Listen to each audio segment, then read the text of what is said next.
know that we witnessed? How did they know? I wound up becoming a witness to what I saw, which was all the diamonds. Welcome to Tatum Talk.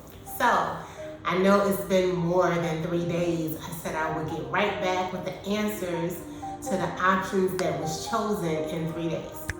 However, it was a busy week. I'm here now. Okay, so some people said, tell all three. Well, first, for those of you that didn't see the first video linked below is me giving 3 options of what my next video should be. And so this video is the outcome. Now, some people said they wanted to see option 3. Some people said all 3 of them. Some people was like, 1, tell me about the $1 million. I think Edward Hunter said all 3 videos. So I'm gonna do all 3. Now the first one, really short. The third one is gonna be really long though. It's complicated, that one. Okay, the first one was, how did I have $1 million in my hand temporarily? The answer to that is, I worked in a law firm, and one night an attorney said to hold this, right? So I opened my hand, he put an envelope in my hand. He was like, you know what that is? No, I don't know. What is it? He said, that is a bearer bond, $1 million bearer bond. That means you could go to the bank right now and cash it, and they wouldn't ask any questions because you are the bearer of the bond. They would have to just give you the money. Then he said, now give it right back. That's how I had $1 million in my hand for a short period, snap of a finger. The next one, number 2, was, how did I sneak into jail? You heard it right. Not sneak out, sneak in. My dude was locked up, right? I had a warrant, so I could not visit. He was in there for some years, and I came up with a bright idea. Well, first of all, he was in another state. I happened to be visiting that state, and I was like, he's right here. Like, I gotta try. So I said, let me just get a fake ID. Let me just go in as somebody else. This way, when they do a background check, they won't find my warrant. And that's what I did. Coming from the world that I come from, it's not hard to get a fake ID. It's very commonplace to get one that's functional. By functional, I mean that if you put it under blue light, it's gonna take. If you scan the back of it, it's gonna be a go. So I got an ID, somebody else's name. The day before the visit, I went online, I made the appointment. At this particular facility, you had to book the hour that you were coming. You had to register the day before. So I did that, put in the person's license number and everything, showed up the next day, had it in my pocket, ready to show. However, when I got to the front, they just matched the name with the visiting list to see that this person indeed had visited. Nobody even asked for the ID. I didn't even have to show it. I was prepared, but I didn't have to show it. So I got in for a 30-minute visit in someone else's name. All went well, but it could have went very differently had I been found out. The third one was, I worked in an investment group on Wall Street, and it turned out to be a Ponzi scheme. This is what happened. Only me could stumble into a situation like this. So I had a friend, he knew my situation. He was a trader on Wall Street. So by word of mouth, he met someone who said, we need somebody, we need an assistant. So he told me, just go in, here's the address, go to the office Monday morning. You basically got the job. All you gotta do is just show up, right? So I go thinking, I didn't know what to think, actually. He told me very little. He told me it was a new kind of company, whatever. She has an assistant already. They're really busy, and the assistant needs help, basically. So I went in. The lady wasn't even there. I met the assistant. He told me what the job entailed. The lady was in charge of a lot of money, like millions, from some billionaire investor in Dubai. She was in charge of finding companies that he wanted to invest in, basically to diversify his portfolio. So through her, the companies would be vetted and the money would be dispersed through her, right?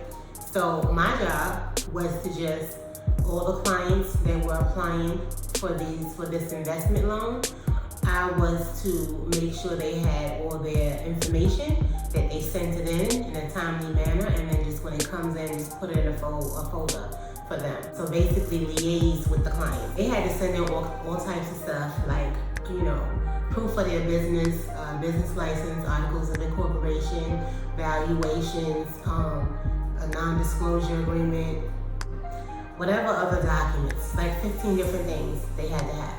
And the most important thing was she required them to put 1% of their loan amount, and then she was going to give them a surety bond. So say they were trying to get $1 million, then they had to put up 1%. So $10,000 they had to send her. And some people said tens of thousands of dollars. Some people sent in a lot for her to give a surety bond, and then, until their loan date, till their closing date came up. So things went left really fast. First of all, I gotta say, I was impressed because this person she's young. And I was like, oh, she in charge of all of this. She had this video up on social media, right?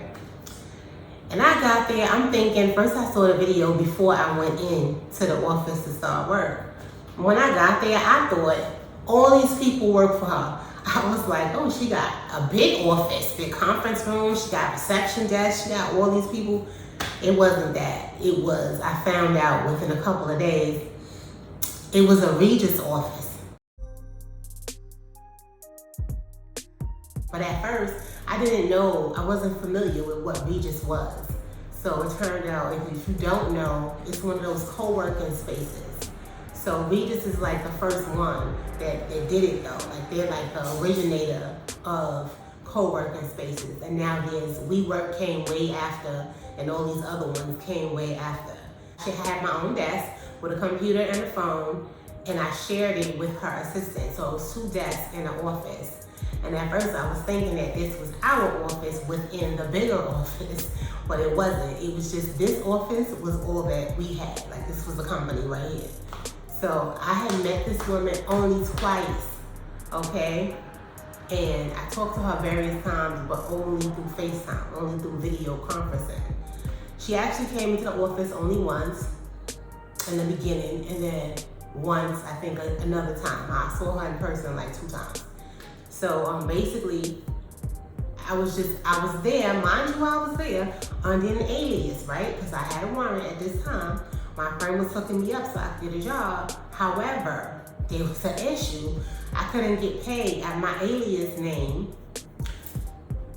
I think I might have opened up an account in that name because I did have, I had a CPN number for that name. I think I might have opened up an account.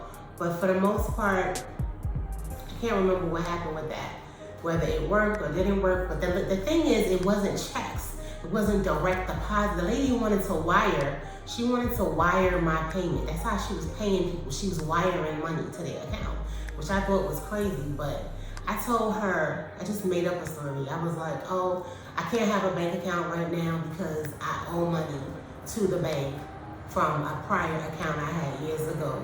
Like my name is in check system, so I can't open up an account until I pay that back, right?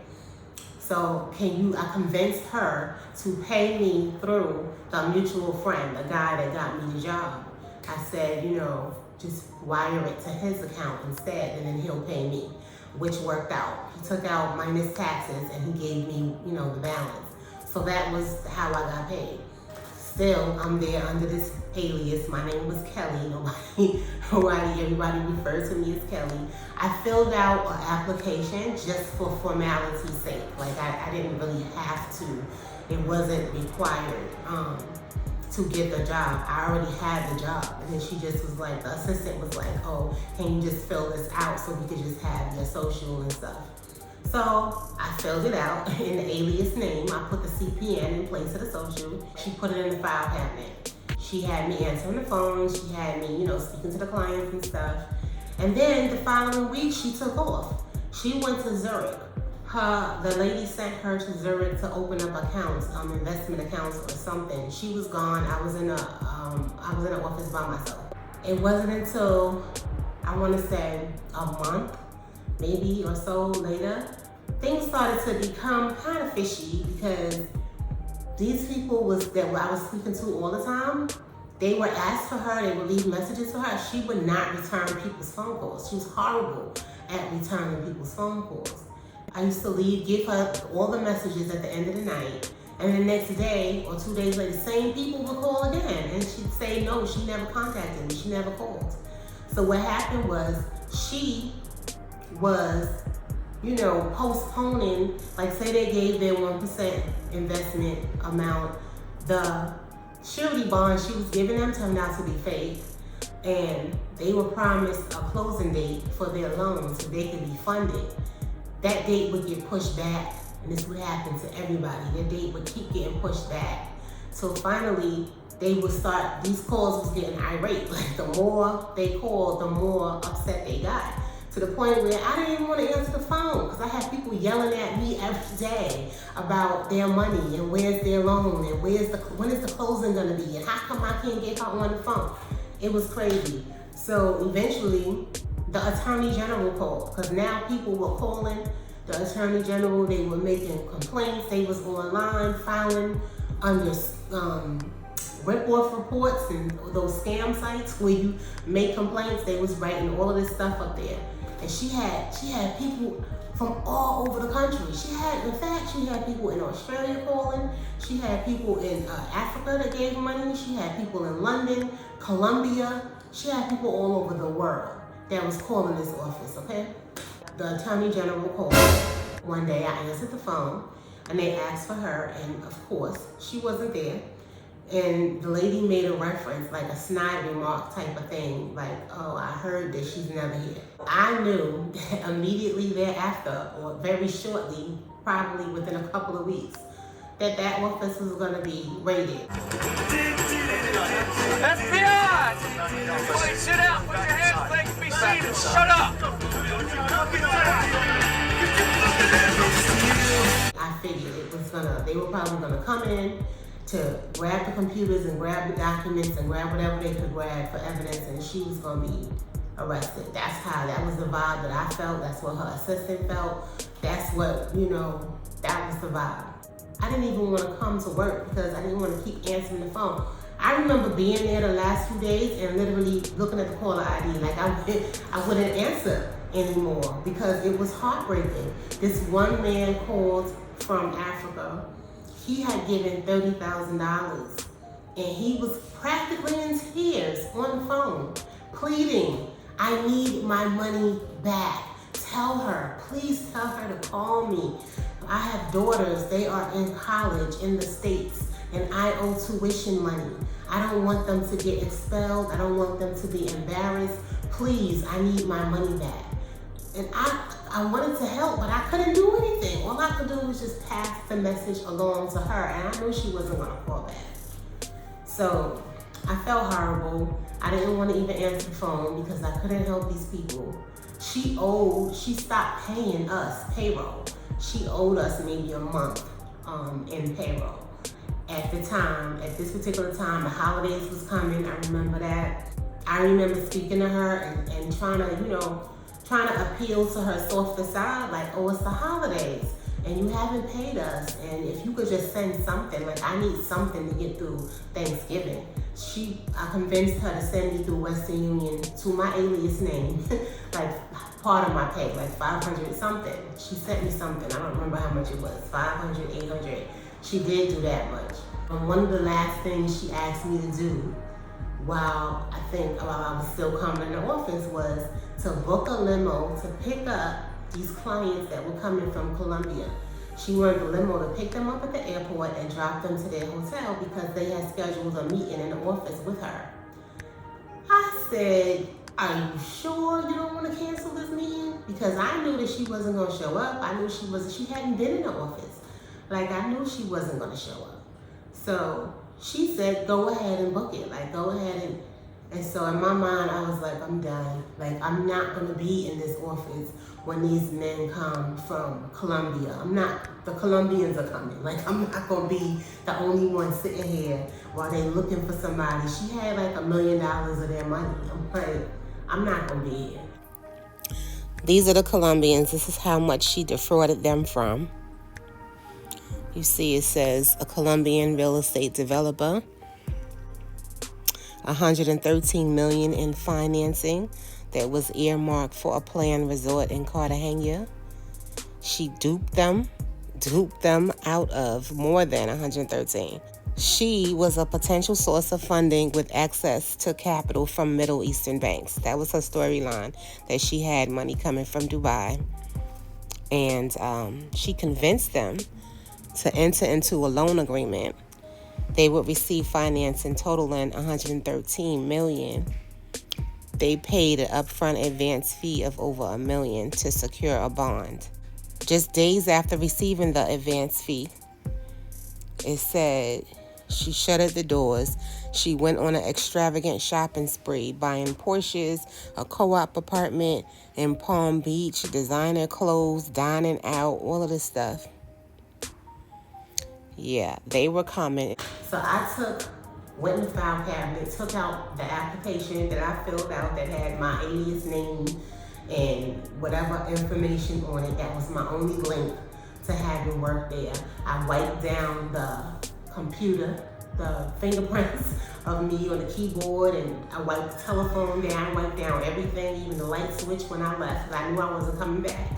And then I left. And then that's it, you know what I mean? Like probably 2 months later or something like that, I heard she got arrested. Once I heard it, I Googled the article. She had tried to flee to her condo in Palm Beach. That's where they arrested her at. Another thing I found out from the article was that she was only 24.